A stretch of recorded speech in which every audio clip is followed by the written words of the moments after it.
The deep space prison fortress Kethmer floated in the darkness between stars like a metal mountain. It had been there for over 4,000 years, holding the worst criminals in the galaxy. Most prisoners never left. Those who did were either dead or broken beyond repair. Commander Zekthal walked through the prison halls with heavy steps. His reptilian scales clicked against his uniform with each movement. As the prison warden, he had seen everything. Pirates who destroyed entire planets, smugglers who sold poison to children, war criminals who burned cities for fun, but none of them scared him like the thing in Cell Block. Omega-7. The elevator descended deeper into the prison than most guards ever went. Each level down was for worse criminals. Level 1 held thieves, Level 10 held murderers. Level 20 held those who killed entire species. But Omega-7 was different. It held only one prisoner, and that prisoner had been there longer than anyone could remember. The elevator stopped with a metal groan. Zekthal stepped out into a hallway that was completely empty. No guards walked here, no cleaning crews came to mop the floors. Even the maintenance robots avoided this place when they could. The only sounds were the hum of machines and the quiet whoosh of air being pumped through vents. At the end of the hall stood a massive door marked with the number 1. It was made of the strongest metal in the galaxy and was thicker than a starship's hull. Warning signs covered every inch of it. Danger, they said. Do not approach. It's authorized personnel only. But the biggest warning was painted in red letters 3 feet tall. The Devourer. Zekthal had never seen what was behind that door. His father had been warden before him, and his grandfather before that. None of them had ever opened Cell 001. They just followed the old rules.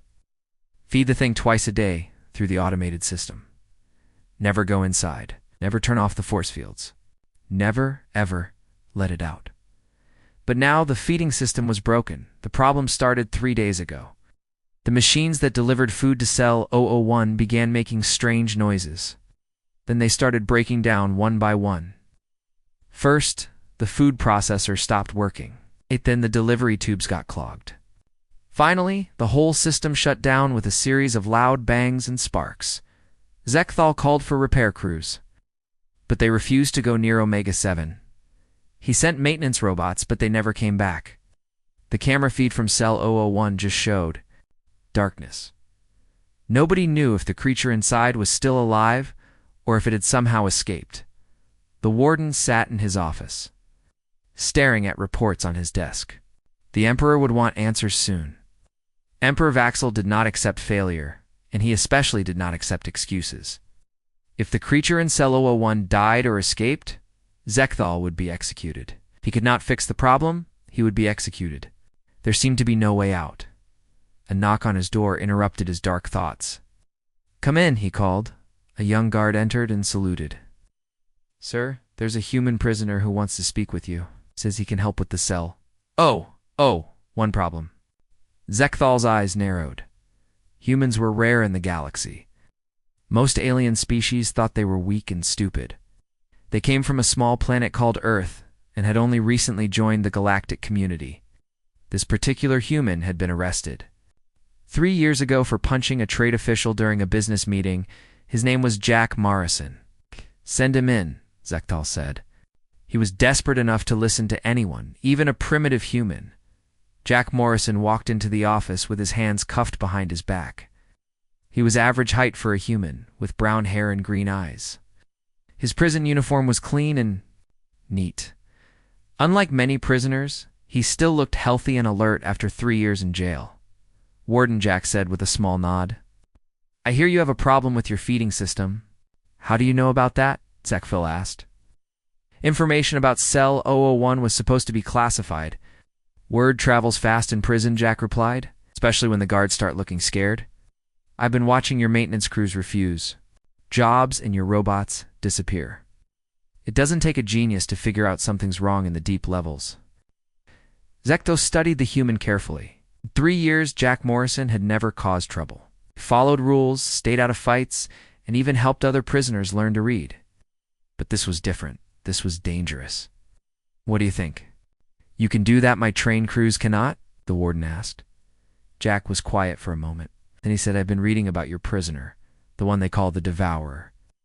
I know the stories, those records are classified. Some are.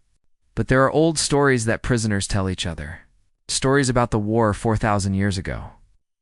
About creatures that could travel through space without ships. About the last battle where your people captured something that should never have been caged. Zechtel felt his scales prickle with fear. The human knew more than he should. Those are just stories, maybe Jack said. But I think your devourer isn't what everyone thinks it is. I think it's scared and lonely. I think that's why your robots keep disappearing. It's not destroying them. It's keeping them for company. The warden laughed, but it sounded forced. You think a creature that has killed thousands of beings just wants friends? I think a creature that was captured and locked in a dark cell for 4,000 years might be desperate for any kind of contact, Jack replied. Even with maintenance robots? And you want to go in there and make friends with it? Zechtel asked, You want to walk into the most dangerous cell in the galaxy and have a conversation? I want to try, Jack said simply. What's the worst that could happen? If I die, you've lost one human prisoner. If I succeed, your problem is solved. Zechtel considered this. The human had a point. Emperor Vauxhall would be arriving soon to inspect the prison. If the feeding system was still broken, the warden would face execution anyway. At least this way he could say he tried everything. Why? Would you do this? The warden asked. What do you gain? Jack smiled. Maybe nothing. But I've been in cages too. I know what it's like to be alone and forgotten.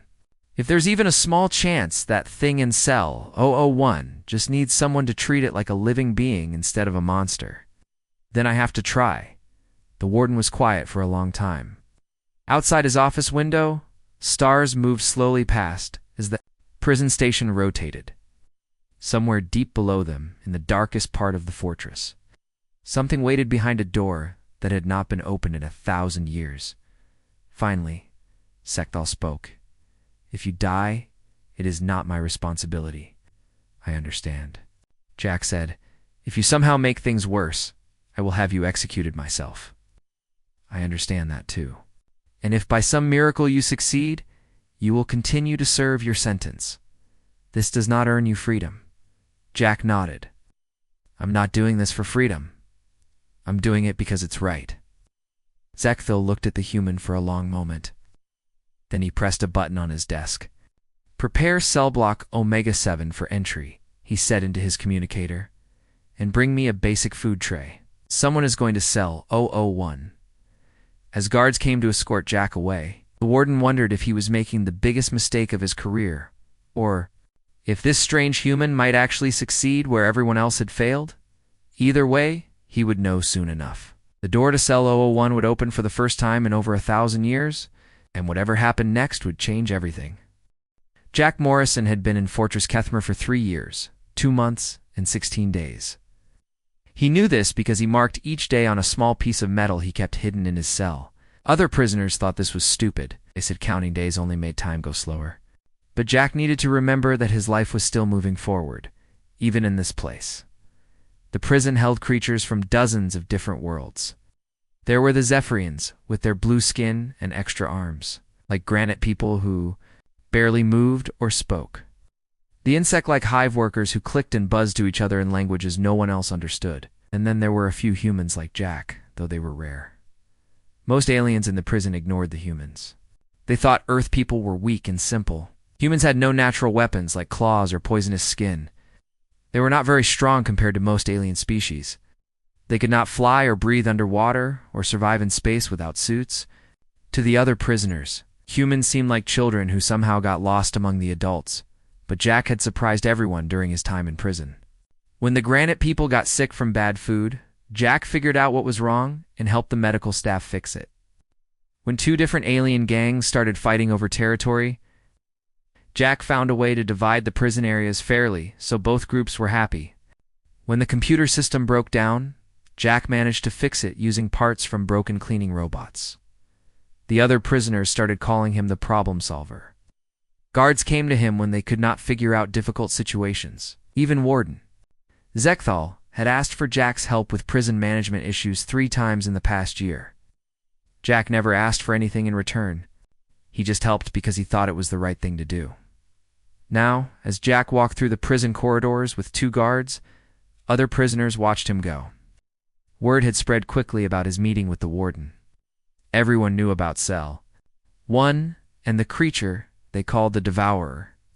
Most prisoners had heard the stories their whole lives. Parents used the Devourer to scare children into behaving. Be good, or the Devourer will come for you in the night. You are completely insane, said Crix, a blue-skinned Zephyrian who had become Jack's closest friend in prison. He was walking alongside the guards allowed to come this far because he worked in the prison kitchen. That thing has been locked up for 4,000 years.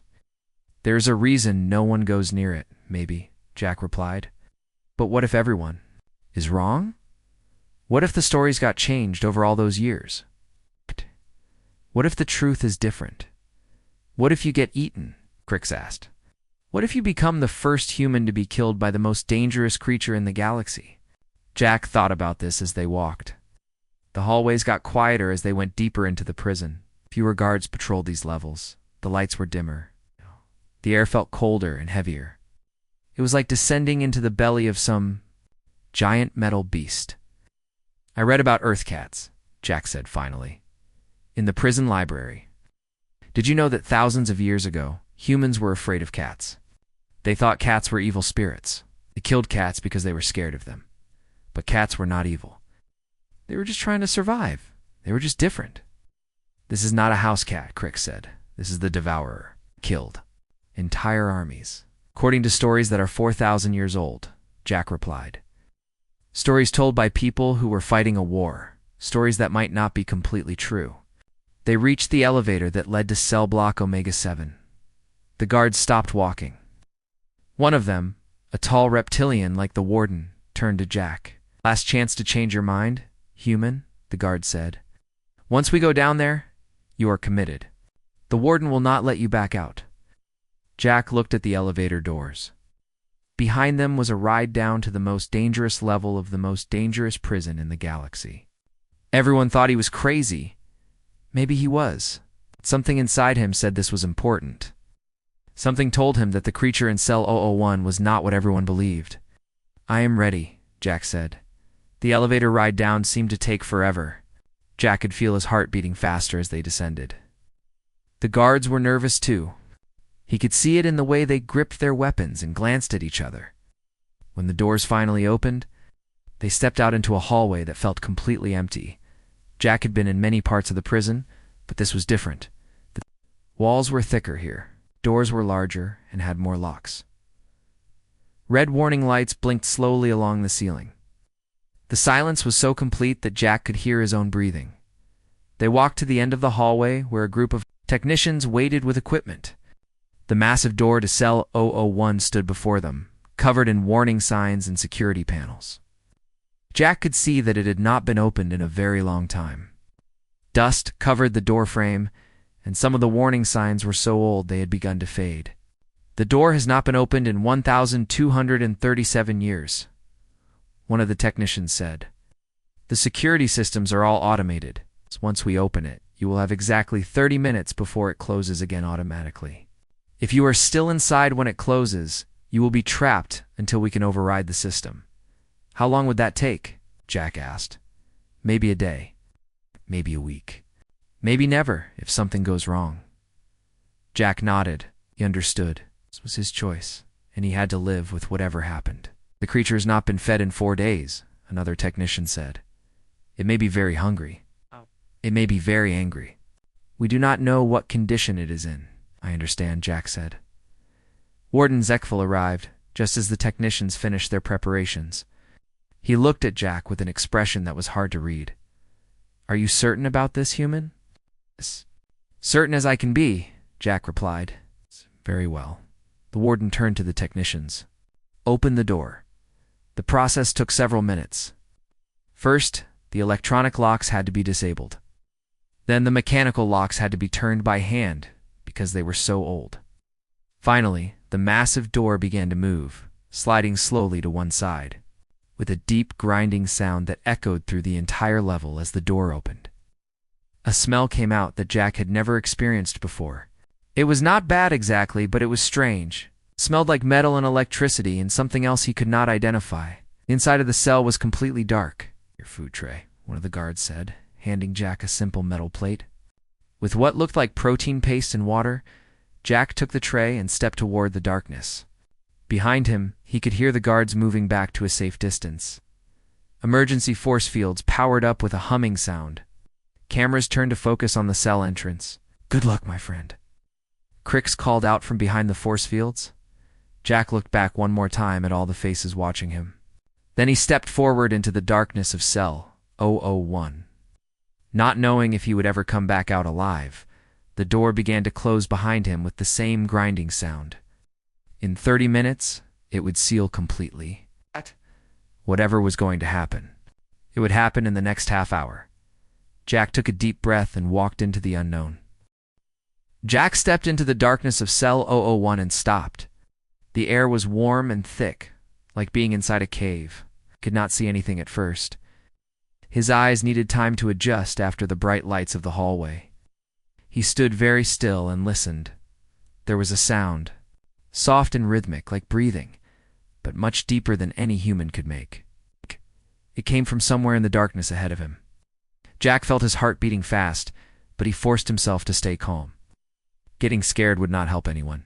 As his eyes got used to the darkness, Jack began to see shapes. The cell was much larger than he had expected, stretched out in front of him like a huge room. But it did not look like a prison cell at all. It looked like something else entirely. All around the edges of the room, small lights glowed softly. As Jack looked closer, he realized what they were: the missing maintenance robots. They were arranged carefully around the space, their LED lights, creating a gentle blue glow. Some were stacked on top of each other. Others were placed in neat rows. They looked like they had been positioned with great care. In the center of this circle of robot lights, Jack could see a large shape. It was darker than the shadows around it, but he could tell it was huge, much bigger than any Earth animal he had ever seen. The breathing sound was coming from this shape. Jack took a slow step forward, then another. The shape did not move, but he could feel it watching him. He had the strange feeling that whatever this creature was, it was just as curious about him as he was about it. "Hello," Jack said quietly. His voice echoed slightly in the large space. "My name is Jack. I brought you some food." The breathing sound stopped. The silence that followed was so complete that Jack could hear his own heartbeat. Then, very slowly, the large shape began to move. What Jack saw next took his breath away. The creature was indeed cat-like. But unlike any cat that had ever lived on Earth, it was enormous, easily the size of a small spaceship. Its fur was a deep blue-black color that seemed to shimmer in the robot lights. The fur had patterns that looked like stars, and these patterns seemed to move and shift as Jack watched.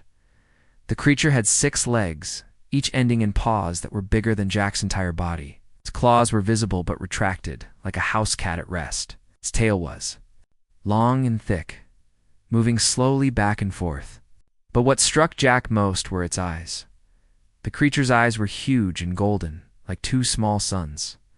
They were ancient eyes, full of intelligence and sadness. They looked at Jack with a mixture of curiosity and something else. Hope, maybe, or longing. "You are beautiful," Jack said softly, and he meant it. Whatever this creature was, it was not a monster. It was magnificent. The giant cat tilted its head slightly, as if trying to understand Jack's words. Then it made a sound. A roar or a growl, but a soft chirping noise, like a house cat greeting its owner. The sound was so gentle and friendly that Jack felt his fear completely disappear.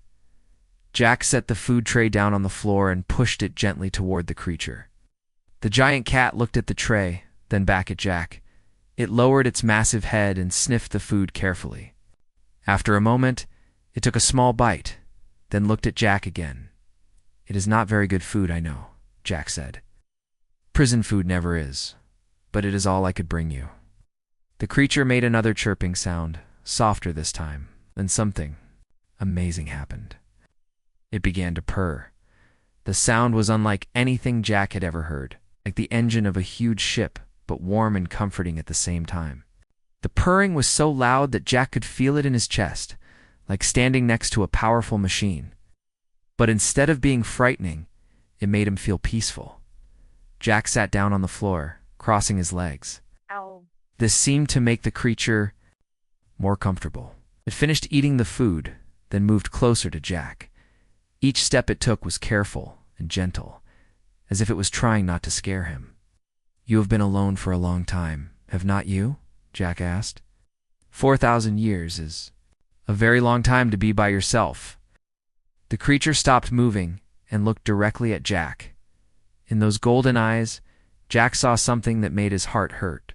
The creature understood him. It knew what he was saying, and it was grateful that someone finally saw its loneliness. Very slowly, the giant cat lowered its head until it was close to Jack. Jack could feel the warmth of its breath and smell its scent, which was like metal and starlight and something wild and free. Without thinking, Jack reached out his hand. The moment his palm touched the creature's forehead, everything changed. Images flashed through Jack's mind. He saw stars and planets he had never imagined. He saw the creature running through fields of silver grass under purple skies. He saw others like it, a whole family of these magnificent beings, playing and hunting and living together in harmony. Then he saw the war. Ships filling the sky like angry insects. Explosions that turned day into night. A creature fighting not out of anger, but to protect its family. He saw the others falling one by one, until only this one remained. He saw it being captured, not because it was evil, but because it was the last of its kind. Jack saw the truth. This creature was not called the Devourer by its own people. Its real name was something that sounded like wind through crystal caves. But Jack's human mind translated it as Starwalker. It was a guardian, a protector it had been defending. Its family when the Empire captured it. The images faded, and Jack found himself looking into Starwalker's eyes again. Tears were running down his face, though he had not realized he was crying. "I am so sorry," Jack whispered. "I'm so sorry. They did this to you. I am sorry you have been alone for so long." Starwalker made a sound that was almost like a whimper. Then it did something that surprised Jack completely. The massive creature lay down on the floor and rested its huge head in Jack's lap like a house cat seeking comfort from its owner. Jack put his arms around Starwalker's head as much as he could reach. The creature's purring grew louder and more content. For the first time in 4,000 years, Starwalker was not alone. And for the first time since he had been imprisoned, Jack felt truly useful. They stayed like that for a long time, the human and the giant alien cat finding comfort in each other's presence. Jack talked quietly about his life on Earth, about the cats he had known as a child, about the loneliness of being far from home. Starwalker listened, occasionally making soft sounds that Jack somehow understood as responses. When the warning alarm sounded, telling Jack that he had 5 minutes before the door would close, he was shocked. The 30 minutes had passed like 30 seconds. He did not want to leave. He could see that Starwalker did not want him to go either. "We'll come back," Jack promised, scratching behind one of Starwalker's enormous ears. "It will come back. Tomorrow, and we can talk more." Starwalker purred and nuzzled Jack's hand. Then, very gently, it moved away so Jack could stand up.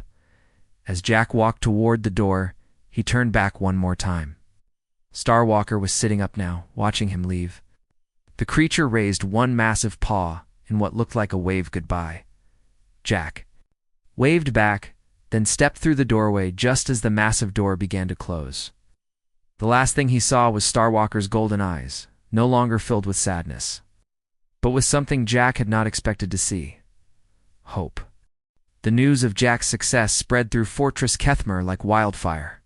Within hours, every prisoner, guard, worker in the facility knew that the human had entered Cell 001 and come out alive. More than that, he had actually communicated with the Devourer. Warden Zekthal watched the security footage over and over again. The cameras had recorded everything that happened in the cell. He saw Jack enter the darkness. He saw the creature approach without attacking. He saw them sit together like old friends. Most shocking of all, he heard the purring sound that had never been recorded before in 4,000 years. The warden's hands shook as he prepared his report. This was not just prison news anymore. This was something that would reach the highest levels of the galactic government. Emperor Vaxel himself would want to know about this. Jack returned to his regular prison cell that night. But he could not sleep. Other prisoners kept coming to his door to ask questions. How big was the creature really? Did it try to attack? What did it look like up close? Jack answered their questions patiently, but he did not tell them everything. He did not tell them about the visions he had seen or the connection he had felt with Starwalker. The next morning, Jack was brought to the warden's office again. This time, there were other people there. Scientists in white coats, military officers in fancy uniforms, government officials with serious faces and electronic tablets. Mr. Morrison, Warden Zekthal said, "These people have some questions for you." The head scientist, a tall woman with silver hair, stepped forward. "My name is Dr. Vexahan. I specialize in alien biology. I need to know everything about your interaction with the creature." Jack told them what he could. He described Starwalker's appearance, the purring sound, the gentle behavior, but he kept the vision to himself. Something told him that this information was too important to share with strangers. "This is impossible," said one of the military officers. "The Devourer is the most dangerous creature in the galaxy. It killed thousands of our soldiers during the war." "Maybe it was defending itself," Jack suggested. "Maybe it was scared." The officers laughed. "Scared? That thing destroyed entire battleships. Could travel through space without any protection. It could appear and disappear, like a ghost." Dr. Vexahan looked thoughtful. "The historical records do mention unusual abilities. The creature's species was called the Kethmari. They were said to have powers that our science could not explain." "Kind of powers?" Jack asked. "According to the old reports, they could move between dimensions, could travel instantly from one place to another without using spaceships. Our ancestors believed they were using some kind of advanced technology, but we never found any machines or devices." Jack felt a chill run down his spine. The vision Starwalker had shown him suddenly made more sense. The creature was not just intelligent. It had abilities that the Empire did not understand. "We need to study it," Dr. Vexahan said. "If we can learn how the Kethmari traveled through space, we could revolutionize transportation for the entire galaxy." "The creature will only respond to the human," Warden Zekthal said. "We tried to approach it yesterday after Mr. Morrison left. It became agitated and dangerous. Only when we moved away did it calm down." All eyes turned to Jack. He felt uncomfortable under their stare. "What do you want me to do?" "Work with us," Dr. Vexahan said. "Help us understand the creature. In return, we can offer you a reduced sentence, maybe even freedom." Jack thought. About this, freedom was something he had dreamed about for 3 years. But something about the way these people talked about Starwalker bothered him. They called it the creature, and it like it was just an object to be studied. "I need time to think," Jack said. That afternoon, Jack was allowed to visit Cell 001 again. This time, he brought better food that he had gotten from the kitchen staff. When the massive door opened, Starwalker was waiting for him. The giant cat seemed happier this time. It approached Jack immediately and rubbed its huge head against him like a house cat greeting its owner. Jack scratched behind Starwalker's ears and felt the deep purring vibration through his whole body. "They want to study you," Jack said as they sat together in the circle of robot lights. "Scientists and military people, you think you can teach them how to travel through space like your people did?" Starwalker's purring stopped. The creature looked at Jack with those ancient golden eyes, and Jack felt another vision coming. This time, he saw what had happened to other Kethmari who had been captured during the war. He saw them in laboratories connected to machines, being tested and experimented on until they died. He saw the fear in their eyes and felt their pain. The Empire had tried to steal their abilities before, and it had killed them. Starwalker was the last one. If the scientists got their hands on it, the same thing would happen again. "I will not let them hurt you," Jack promised. "But I do not know how to stop them." Starwalker made a soft sound and touched Jack's hand with one enormous paw. More images flowed into Jack's mind. He saw other Kethmari, still alive, hiding in places between dimensions. They were waiting for a sign that it was safe to return. Starwalker had been left behind to watch and wait. Jack understood. Starwalker was not just the last of its kind on this dimension. It was a guardian, waiting for the right time to call its people home. "How long have you been waiting?" Jack asked. The answer came not in words, but in feelings. 4,000 years of loneliness, watching the Empire grow and change, looking for signs that the violent species of this dimension were ready to coexist peacefully. "And you think humans might be that sign?" Jack asked, Starwalker's purring returned, gentle and hopeful. Jack felt the creature's thoughts. Humans were different from the other species in the Empire. They had something the others lacked: empathy, the ability to connect with other beings, even those who were completely different from themselves. The next day, Jack was brought to the warden's office again. This time, there were even more people there. And at the center of them all sat someone who made everyone else look small and unimportant. Emperor Vaxel was ancient, even by galactic standards. His skin was pale blue and covered with intricate tattoos that showed his rank and achievements. His eyes were completely black, and when he looked at Jack, it felt like being examined by a machine. "So," the Emperor said, his voice deep and commanding, "you are the human who has tamed the Devourer." "I have not tamed anything," Jack replied. "I just treated it with kindness." "Kindness," the Emperor repeated, as if the word was foreign to him. "And this kindness has accomplished what 4,000 years of imprisonment could not." "Interesting." The Emperor stood and walked around Jack like a predator circling prey. "I have a proposition for you, human. Work with my scientists. Help them understand the creature's abilities. In return, I will grant you not just freedom, but citizenship in the Empire. You will have wealth, status, and power." Jack felt the weight of the offer. Everything he had dreamed of was being handed to him. But he also felt the weight of responsibility. Starwalker trusted him. The hidden Kathmari were counting on him. "What if I refuse?" Jack asked. The Emperor's expression did not change, but the temperature in the room seemed to drop. "Then you will remain in prison for the rest of your life, and we will find other ways to study the creature, ways that may not be as gentle." Jack understood the threat. If he did not cooperate, they would hurt Starwalker. They would torture it until it gave them what they wanted, just like they had done to its people during the war. "I need to think about it," Jack said. "You have until tomorrow," the Emperor replied. "Choose wisely, human. This offer will not come." Again, that night, Jack lay in his cell, staring at the ceiling. He had to make an impossible choice: cooperate with the Empire and possibly doom Starwalker to a life of experimentation, or refuse and watch them torture his friend anyway. But as he thought about it, Jack realized there might be a third option. It was dangerous and might not work. But it was the only way to save Starwalker and possibly change the future of the entire galaxy. He would have to trust that the bond between humans and the Kathmari was strong enough to bridge the gap between species. He would have to bet everything on the hope that kindness could overcome fear and that understanding could triumph over violence tomorrow. Jack would give the Emperor his answer. That answer would change everything. Jack Morrison did not sleep that night. He sat on his prison bed thinking about the choice he had to make. On one side was freedom, wealth, and power. Everything he had dreamed about during 3 years in prison. On the other side was doing what was right, even if it meant staying locked up forever.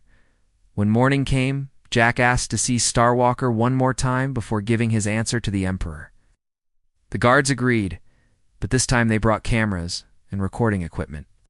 They wanted to document everything that happened. As Jack entered cell 001, Starwalker rushed to greet him. The giant cat rubbed against him and purred so loudly that the whole room seemed to vibrate. But Jack could sense that something was wrong. Starwalker was nervous and scared. "They want to take you away from here," Jack said softly as they sat. "Together, they want to put you in a laboratory and study you. I am trying to find a way to stop them." Starwalker looked at Jack with those ancient golden eyes and touched his hand with one enormous paw. Images flowed into Jack's mind again, but these were different from before. This time, Starwalker was showing him something new. Jack saw the hidden Kethmari in their dimensional hiding places. They were not just waiting anymore, they were preparing. Starwalker had been sending them signals, telling them about Jack, and the kindness he had shown. The other Kethmari were ready to return, but only if they could trust that this dimension was safe. More images came. Jack saw himself not as a prisoner, but as something else.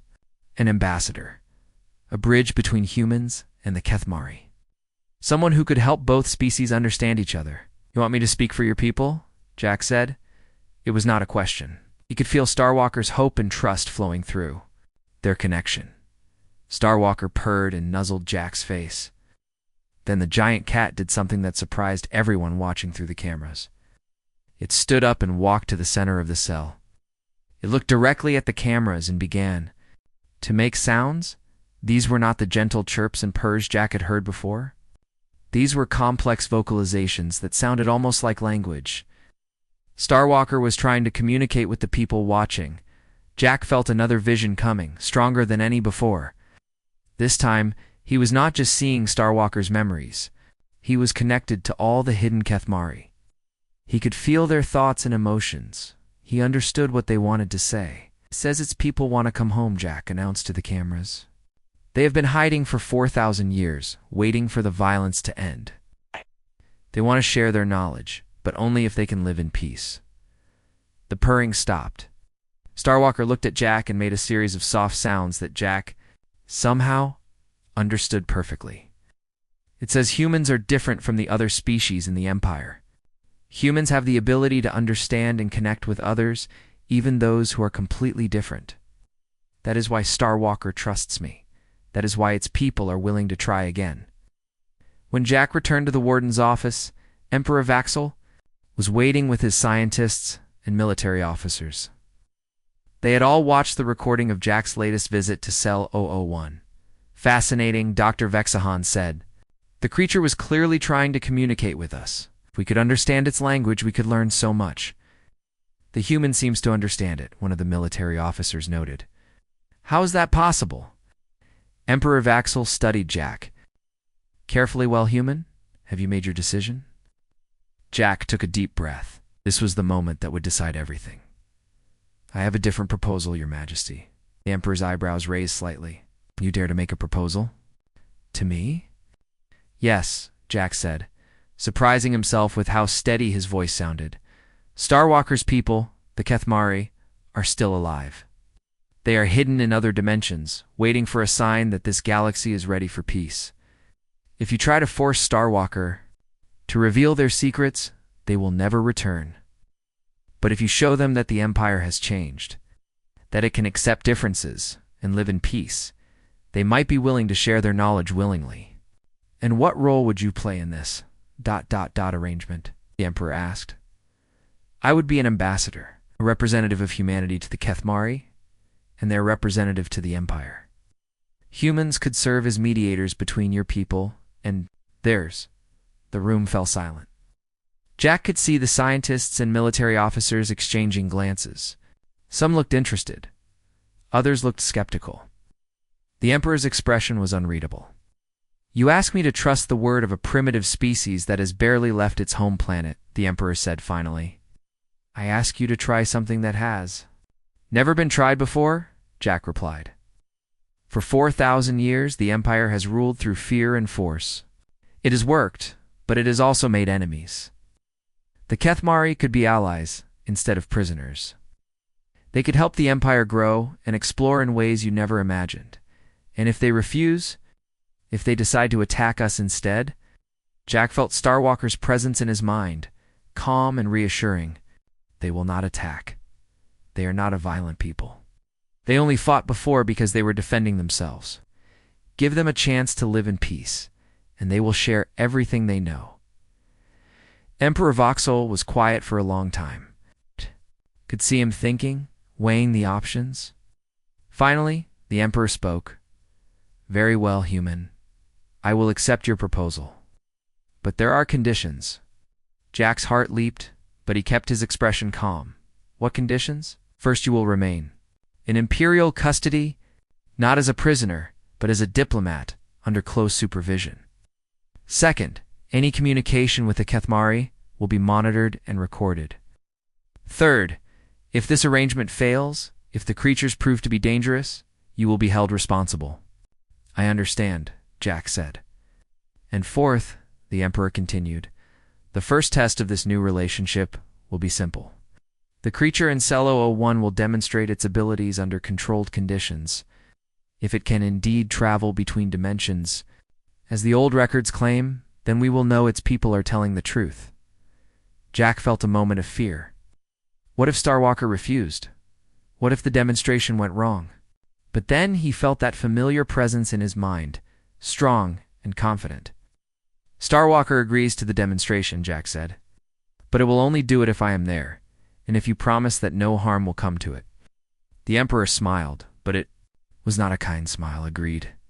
We will conduct the test tomorrow. The next day, Cell 001 was filled with scientists and equipment. Cameras and sensors were positioned around the room to record everything. Emperor Vauxhall himself was present. Standing behind a protective force field, Jack entered the cell to find Starwalker waiting calmly in the center of the room. The giant cat seemed completely unafraid of all the people and machines watching it. When Jack approached, Starwalker purred and nuzzled his hand. Are you ready? Jack asked softly. Starwalker looked at him with those golden eyes and made a sound that Jack understood as yes, and the giant cat stepped back and began to change. At first it looked like Starwalker was just standing very still. Then Jack noticed that the air around the creature was beginning to shimmer, like heat waves rising from hot pavement. The shimmer grew stronger, and Starwalker began to fade. For a moment, the creature was translucent, like a ghost. I could see through it to the wall behind. Then, suddenly, Starwalker vanished completely. The room erupted in excited chatter. Scientists checked their instruments. Military officers spoke rapidly into their communicators. Emperor Vauxhall leaned forward, his black eyes wide with amazement.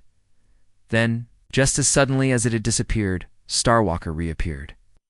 But now, it was on the other side of the room, sitting calmly next to the Emperor's force field. The creature had traveled through solid matter as if it was not there. Impossible, Dr. Vexahan whispered. It moved through space without displacing any matter. It simply existed in one place, and then existed in another. Starwalker walked back to Jack and sat down beside him. The demonstration was over, but its impact would last forever. Emperor Vauxhall stared at the creature for a long moment. Then he looked at Jack. It seems your proposal has merit, Ambassador Morrison. I am prepared to begin negotiations with the Kethmari. 3 months later, Jack stood on the observation deck of a diplomatic vessel, watching as strange ships began to appear in the space around them. The Kethmari were coming home. Starwalker stood beside him, no longer a prisoner, but a free being, among its own people. The giant cat purred contentedly, as ships from both the Empire and the Kethmari met in peaceful formation.